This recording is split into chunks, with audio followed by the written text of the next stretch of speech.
Olá, galera do nono ano, como vocês estão? Estão bem? Meninos, olha, hoje nós vamos estar falando a respeito de Revolução Russa, a Revolução Bolchevique de 1917, que foi a primeira tentativa bem-sucedida de implementação das ideias de Karl Marx em um país. Por que eu falei assim, bem-sucedida? Porque a primeira tentativa socialista ela aconteceu em Paris em 1848. Foi a Comuna de Paris. Só que ela foi efêmera, significa que ela foi temporária, foi passageira. Rapidamente, as forças capitalistas retomaram o controle de Paris. Mas assim, a implementação em um país das ideias socialistas, do socialismo científico que nós estudamos no ano passado, só aconteceu mesmo na Rússia.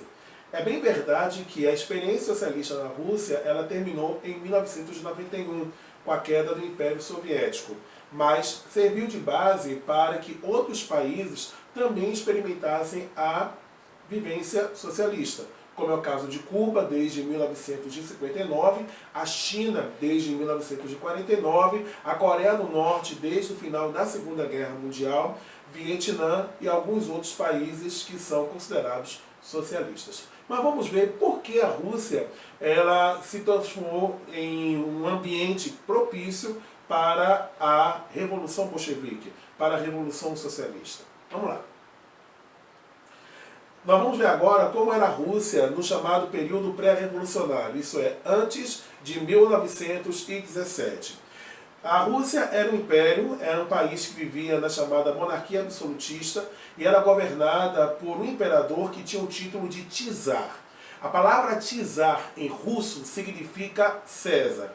César do Império Romano, que vocês viram lá no 6º ano com Michele. Pois bem, o César ele passou a ser o sinônimo de poder.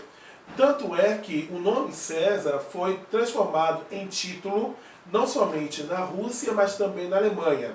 Porque a palavra César em alemão é Kaiser, que foi o título dado para os dois imperadores da Alemanha recém-unificada no final do século XIX.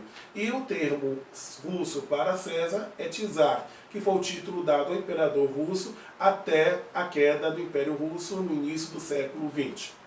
Então, no caso, os czares, eles tinham todo o poder. Ninguém desafiava a autoridade do czar. Enquanto a Europa já estava vivenciando os ares iluministas, a Rússia manteve o absolutismo monárquico. Aí você pode perguntar assim, mas professor, mas não teve a figura de Catarina a Grande lá na Rússia, que ela foi uma déspota esclarecida? Sim, é verdade. Ela foi uma déspota esclarecida, mas vamos lembrar do conceito de despotismo esclarecido que nós estudamos no ano passado. Déspota esclarecido é aquele monarca que, sem abrir mão do poder absolutista, adotava algumas ideias iluministas. Então, o fato dele Catarina ter recepcionado algumas ideias do iluminismo não significa que o governo dela não foi absolutista. Foi. Isso aconteceu com Catarina da Rússia, aconteceu também com José II na Áustria, aconteceu com Marquês de Pombal em Portugal e assim por diante. 80% dos russos eles viviam no campo. Então, de cada 10 russos, 8 viviam no campo e 2 viviam na cidade. E esses 8 que viviam no campo, melhor dizendo, viviam em condições terríveis, em condições subhumanas. E as terras onde eles estavam vivendo pertenciam às elites.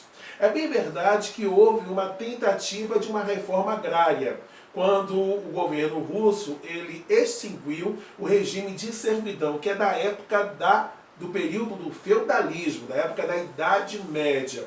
Mas essas terras, algumas terras que foram distribuídas, elas não atenderam toda a população da Rússia. Então eles continuavam nas mãos dos grandes latifundiários, dos grandes proprietários de terras. Aqueles que viviam na cidade, os operários, eles trabalhavam em jornadas extenuantes de mais de 16 horas por dia e recebiam baixíssimos salários sem nenhum tipo de proteção legislativa, ou seja, eles não tinham direitos trabalhistas. Foi nesta situação, foi neste caldeirão que estoura ou que começa a se criar uma tensão social que culminaria na Revolução de 17. Quando começa o século XX, a Rússia, que na época já era o maior país do mundo, se depara com uma potência militar e econômica em ascensão. Estou me referindo ao Japão, que havia passado pela Revolução Meiji, que vocês estudaram comigo isso ainda no início da primeira etapa, e o Japão agora estava ameaçando o controle russo lá no seu extremo oriente, lá pelo lado do Pacífico. E aí a Rússia e o Japão entraram em guerra. Essa guerra ficou conhecida como a Guerra Nipo-Russa. Uma guerra que durou 2 anos, que foi de 1903 a 1905, mas que foi vencida pelos japoneses. A Rússia, apesar de toda a sua extensão territorial, ela não conseguiu fazer frente à marinha de guerra japonesa, que estava altamente, em termos tecnológicos, altamente avançada. E aí os russos perdem a guerra, e essa guerra ela teve altos custos financeiros e em termos de vidas. Milhares de russos morreram nesta guerra. E isso fez com que a população ficasse ainda mais revoltada com o governo do czar Nicolau II. Nicolau II, nono ano, ele fazia parte da dinastia dos Romanov. Talvez você já deve ter assistido o filme Anastácia. O filme Anastácia, o desenho Anastácia, conta justamente a história de uma das filhas do czar Nicolau II. Aí vocês também devem ter ouvido falar em Rasputin. Rasputin, ele era o conselheiro do czar Nicolau II, que se dizia a bocas pequenas, que na verdade era ele que mandava no governo russo e que ele tinha envolvimento com a bruxaria, apesar dele ser um dos líderes da Igreja Ortodoxa, que é um ramo do cristianismo. Bem, Nicolau II, ele reprimiu fortemente um movimento que aconteceu, pode passar, que ficou conhecido como Domingo Sangrento. Foi um protesto feito por operários e por camponeses, principalmente camponeses, na cidade de São Petersburgo, que era onde ficava o Palácio de Inverno da família do czar. Esse evento aconteceu no dia 22 de janeiro de 1905. O que é que esses operários eles queriam?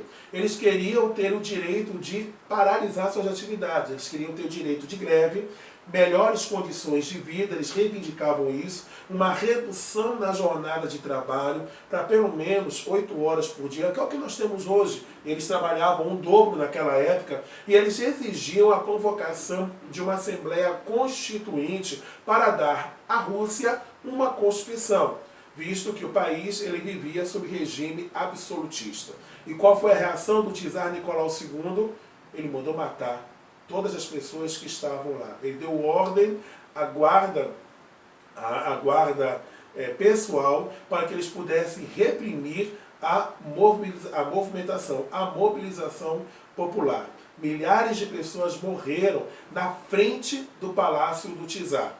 Esse evento ficou conhecido como Domingo Sangrento. Pode passar.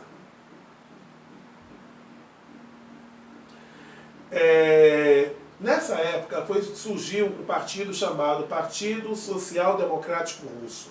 Esse Partido Social Democrático Russo ele tinha a proposta de implementar o socialismo científico de Karl Marx. Agora, a forma como esse socialismo seria implementado levou a um racha no partido, porque surgiram 2 grupos com pensamentos divergentes. Surgiram os mencheviques e os bolcheviques. Prestem atenção no nono ano. Bolcheviques, a palavra bolchevique em russo significa maioria. Esse grupo era liderado por Vladimir Lenin. Vladimir Lenin ele propunha à frente dos bolcheviques de que deveria ter a implementação imediata do socialismo.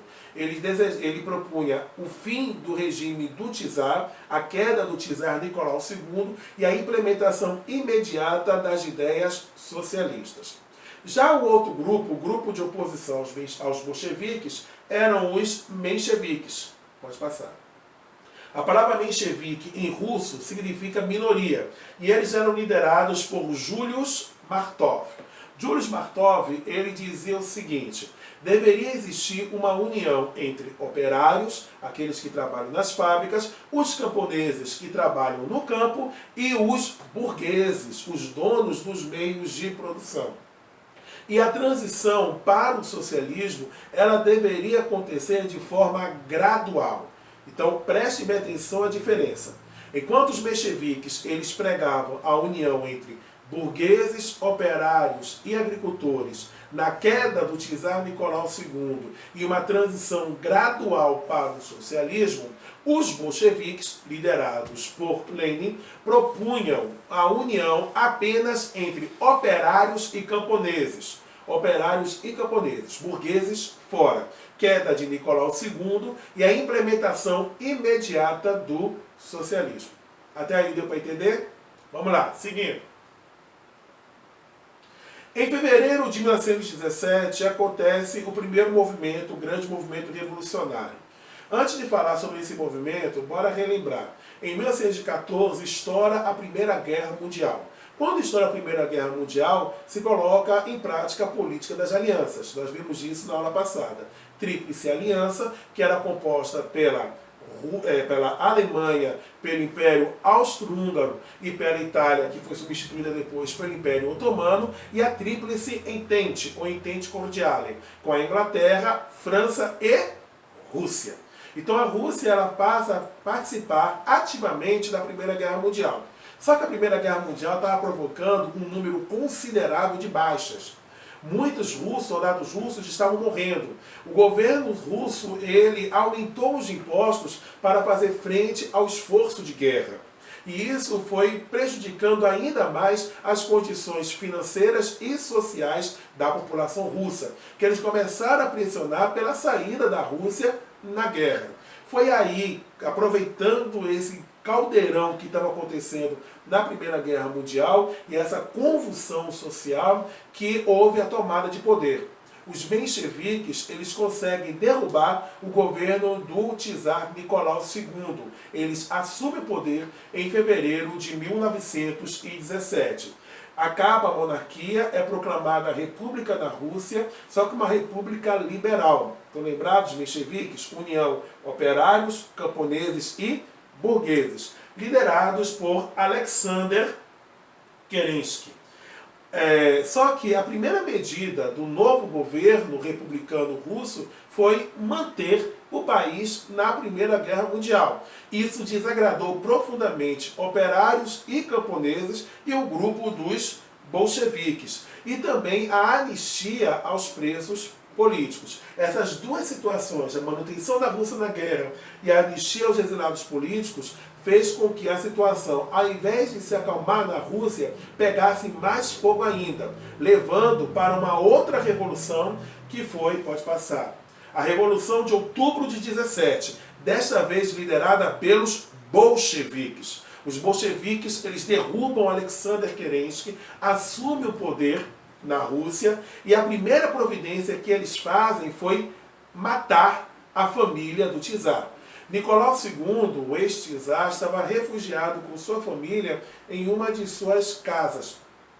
E aí os bolcheviques, assim que assumiram o poder, invadiram o palácio, pegaram o czar Nicolau II e toda a sua família, e olha que ele tinha vários filhos, em sua grande maioria crianças e adolescentes, e fuzilou a sangue frio.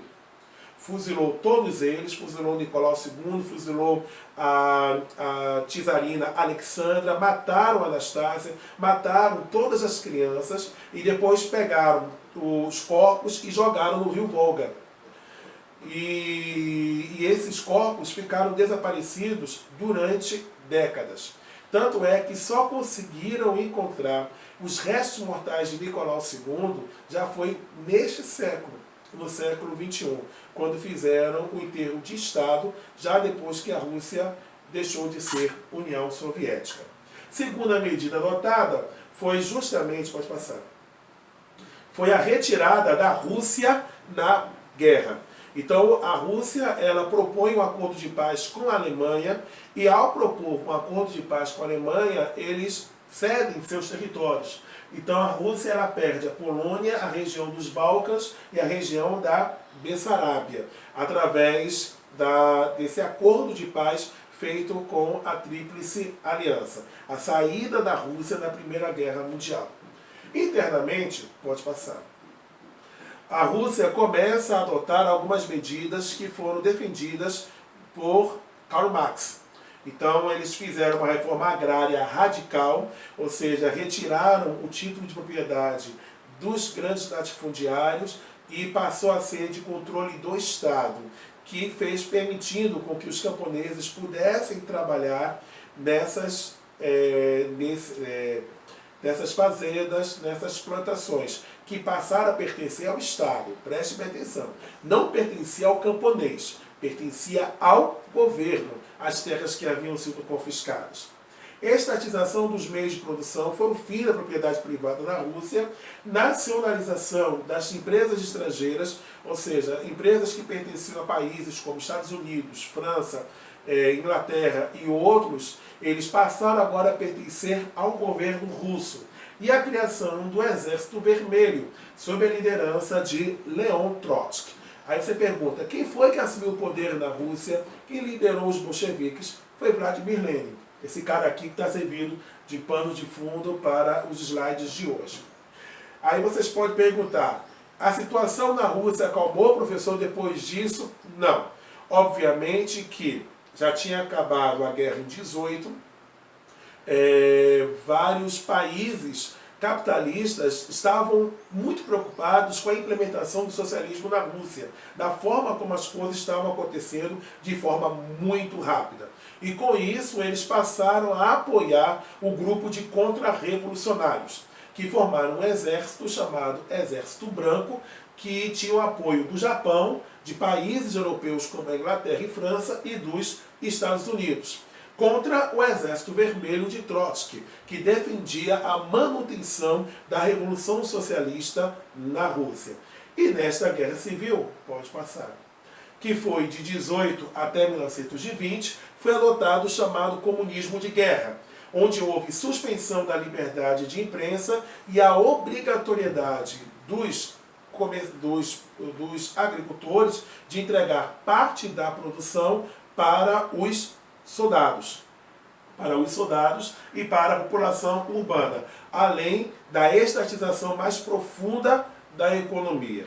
Aí vocês perguntam, professor, quem venceu a Guerra Civil? O Exército Vermelho de Trotsky. Tá certo? O Exército Vermelho consegue vencer o Exército Branco e aí os países capitalistas, eles adotam o que nós chamamos de cordão sanitário. Eles passaram a isolar a Rússia do resto do mundo. Ninguém venderia produtos para a Rússia e ninguém compraria produtos da Rússia. E por incrível que pareça, nono ano, isso ajudou a Rússia a passar tranquila durante a crise de 29, durante a Grande Depressão de 29. Foi o único país do mundo que não sofreu os efeitos da Grande Depressão. Até porque a Rússia, que agora já com o nome de União Soviética, não estava dependendo economicamente dos outros países do mundo. Para terminar, pode passar. Temos a adoção da nova política econômica, a NEP, que foi a criação de cooperativas nacionais para fomentar a produção agrícola, haja vista que a economia russa foi completamente destruída durante essas revoluções e durante a Guerra Civil. E aí Lenin, ele adotou a ideia de um passo para trás para dar 2 passos adiante. Então ele permite o surgimento de algumas empresas privadas, pequenas e médias empresas, só para estimular a economia e logo depois ele reestatizaria essas empresas. Em 1924, Vladimir Lenin morre. E agora nós temos, pode passar, a disputa de poder, pode passar. Aí nós temos agora a disputa de poder entre Trotsky e Stalin. Antes de falar dessa disputa de poder, me permitam retroceder só um pouquinho, que logo depois da NEP, o governo russo ele passou a adotar os chamados planos quinquenais. A palavra quinquenal significa 5 anos. tá certo? Que aí, no caso, o governo ele estabeleceria metas a serem cumpridas por todos os setores econômicos durante o período de 5 anos. É o planejamento estatal, é a planificação econômica que fazia parte da cartilha do socialismo científico de Marx e de Engels. Agora sim. Stalin e Trotsky passaram a disputar entre eles o poder para ver quem iria governar a União Soviética após a morte de Lenin. Cada um deles tinha uma visão particular a respeito do socialismo. Stalin ele dizia o seguinte, que primeiro o socialismo ele tinha que ser fixado, estabelecido dentro da União Soviética. Tem que se consolidar o socialismo internamente para depois espalhar para o restante do mundo. Trotsky ele era defensor da chamada Revolução Permanente. Guardem bem essa expressão porque é assunto de prova. Revolução Permanente, que significa o seguinte: a União Soviética só vai estar plenamente segura quando o mundo todo for comunista. Então, de acordo com Trotsky, a Revolução Russa tem que se espalhar por todos os países do mundo. Tem que derrubar os governos capitalistas para poder implementar o socialismo, que é o caminho para o comunismo. E isso me faz lembrar daquilo que eu falei para vocês no ano passado. Socialismo é diferente de comunismo. Socialismo é o meio, comunismo é o fim. O socialismo, a proposta dele é conduzir o país para o comunismo, que é uma sociedade sem classes sociais. E aí vocês perguntam, professor, quem foi que venceu a batalha? Quem foi que venceu a luta? Stalin. Stalin ele consegue vencer a queda de braço com Trotsky. Trotsky ele perde o seu cargo da nomenclatura, que é o nome que se dá ao alto órgão dentro do Partido Comunista. Logo em seguida ele é expulso do Partido Comunista, ele perde o controle do Exército Vermelho, ele é obrigado a fugir da União Soviética. E no início dos anos 40 ele é encontrado no México e é assassinado. Gente, com isso nós encerramos o assunto Revolução Russa. Na próxima aula, nós estaremos falando a respeito da crise de 1929. Grande abraço, nono ano.